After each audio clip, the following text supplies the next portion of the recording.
Now we're on sex and sexuality. Where we left off with this, we had talked about the benefits of abstinence until marriage, avoiding fornication.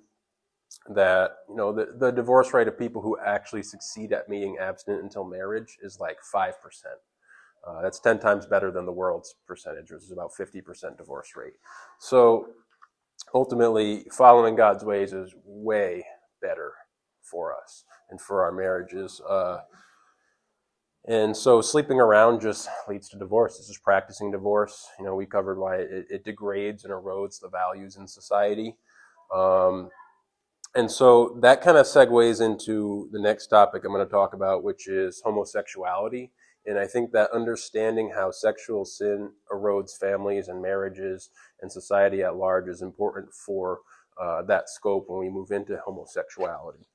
So homosexuality and transgenderism is a touchy subject that has to be dealt with using compassion and grace without sacrificing truth. So this passage describes men and women who, quote, exchange the natural function for that which is unnatural, men with men committing indecent acts and receiving in their own persons the due penalty of their error. So probably three keys I want to point out in this passage is there's an exchange of natural for unnatural, it's indecent, and there's a penalty. Okay? So the point is, and I really think this summarizes it, is that when you exchange the unnatural for the natural, the natural for the unnatural, when you exchange the intended value of something, you're going to get consequences from it. All right, so that's all types of sexual sin, not just this one, okay? And there are also two passages in Leviticus that read similarly to this, so this isn't the only place the Bible has this concept. Christians struggle to articulate this because society is really glorifying it and making it seem harmless. So I'm going to kind of go over where these consequences are, where when you start exchanging these things, where the consequences are. But it's parallel with the sexual sin, where it's really the erosion of those basic values that keep families and marriages together properly. And again, it's labeled sin because it has consequences. God doesn't label something sin for no reason. There's a reason why it's called sin. Before I go through those consequences, I want to cover 2 points of understanding on this topic.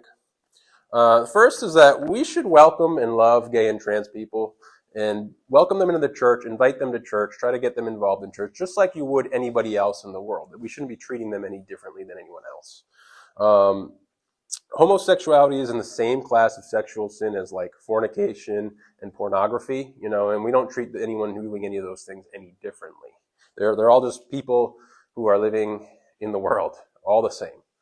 And also, many church members are in porn and fornication, and that's an issue. We really want to purify ourselves first. Jesus says, remove the log from your eye, then you can move the splinter out of the other person's eye. So, focus on ourselves first as well. And even those things are all a swap of the natural for an unnatural function of sexuality. So they're all harmful in their own ways. And even, the porn and fornication may even be more harmful because it's far more widespread, right? 1 Corinthians 6:9 says that homosexuals won't enter the kingdom, but it also says the sexually immoral won't enter the kingdom. So, when you think about something like 6 or 7 in 10 guys in the church doing pornography and the majority of pastors doing pornography, are they in as much danger as a homosexual who's attending a progressive church? Maybe. That's kind of scary to think about. So again, remove that log from your eye before you remove the splinter from another's. So we really want a church-wide movement to be salt and light in the world. The major solution is that if we can purify ourselves, if we can really bring our values, the biblical values, and apply them to our life, we're going to draw as many people as we can through those.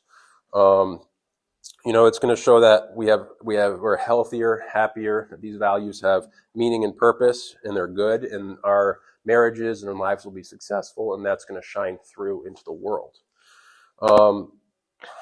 The issue is that there's a lot of believers who are not strong in these values, haven't been taught them, haven't applied them well, who are still kind of repeating the same issues that they had in the world.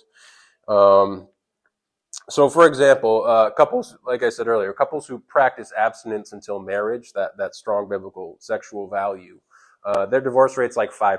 You know, their marriages are looking good because they practiced the disciplines and values through their lifespan, and it shines through at the end. And so it pays off. You know, their divorce rate's almost nothing. They're doing well. People who actually practice these values do well in life. They're happy, healthy people. So secondly, I want to establish that nobody's born gay. All right. And we know this for a fact because there's plenty of research on twins. Twins have the same DNA, same genetics. Okay. One twin will be gay, the other twin will be straight. Okay. Same genetic material, same exact, they're practically clones of each other. One's gay, one's straight. That means that you're not born gay. Because if one's gay and one's not, that means they just weren't born that way. They're two different people. They had different environmental factors. One turned out one way, another turned out a different way. It's not something that's innately there. There might be genetic correlations, things that might make them more prone to be gay. So there's some genetic factor there, maybe a little bit. But ultimately, what you find is the thought habits and the environment are the ultimate determining factor. So yeah, nobody's born gay. You also find like young girls who are sexually assaulted are more likely to become gay. Or there's up to a 70% correlation going on in the young population now of young girls in certain friend groups who are becoming transsexual, which means, again, it's socially learned, socially spread. So these factors matter. And also, people are making a habit, this behavior or thought pattern into an identity and saying, I'm identifying as this. And what happens when you identify with something, your psychology will mold to it. So when you say, I'm, waving this flag, this is what I represent, you're suddenly going to bias yourself towards that. And it's very potent to your psychology to identify as something.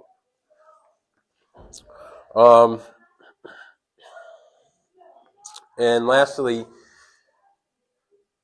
people have turned back to going straight. People have gone in and out of homosexuality, right? It's not like they're just programmed that way and it's unalterable. There's plenty of people who have testimonies in the church that they used to be gay, they used to be trans, they used to be something like that.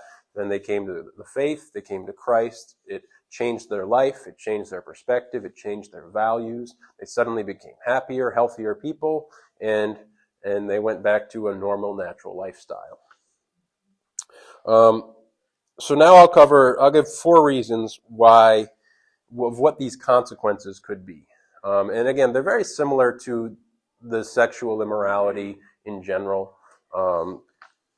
So 1, the sexual sin and the misuse of sexuality in any way is harmful to our psychology and values. It affects all of our families, marriages, and society.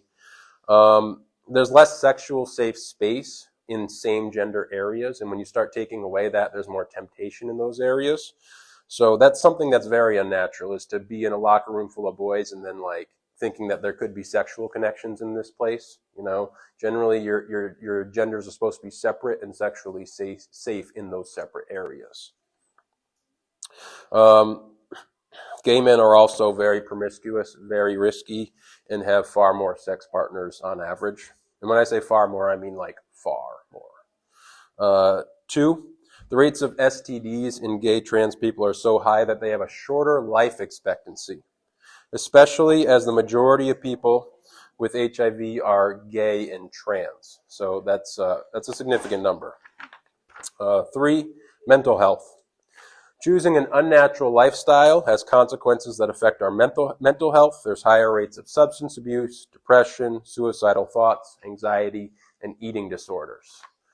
And again, this correlates with any kind of sexual immorality. You think about people the creators of porn, the girls who make porn, they have PTSD rates as high as combat veterans, high rates of depression, suicide, anxiety.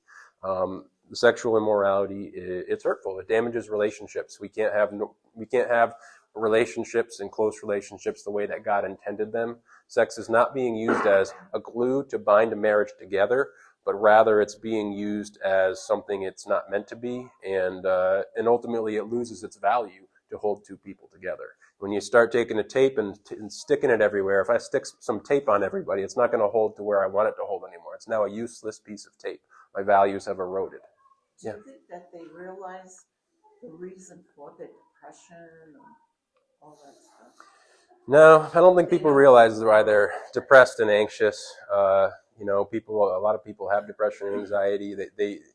People don't have good perspectives on seeing their way out, and I think that really just coming to God, seeing the value in this, being able for us to articulate these values and why they help us is really important. Even just making this series for me opened my eyes to a lot of things and changed the way I thought. So this information is really important, and I think that the church is missing this in a lot of ways. I think a lot of times it's well, I'm just going to do this and believe this because the Bible says so. I'm that's great. If you have the faith to do that, that's great. But I think that even despite that, people are going to be more disciplined if they can see the usefulness and utility in those values, and realizing that the Bible says it not for arbitrary reasons. The faith believes in this. The church at large believes in this not for arbitrary reasons, but because there's value behind it. And the fourth reason, there are many cases of young people making drastic life-altering decisions and regretting it.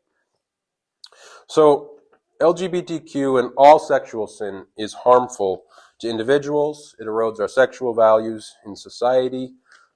Sexual sin leads to marital issues, divorces, fatherless children, and more, which all harms our families and society.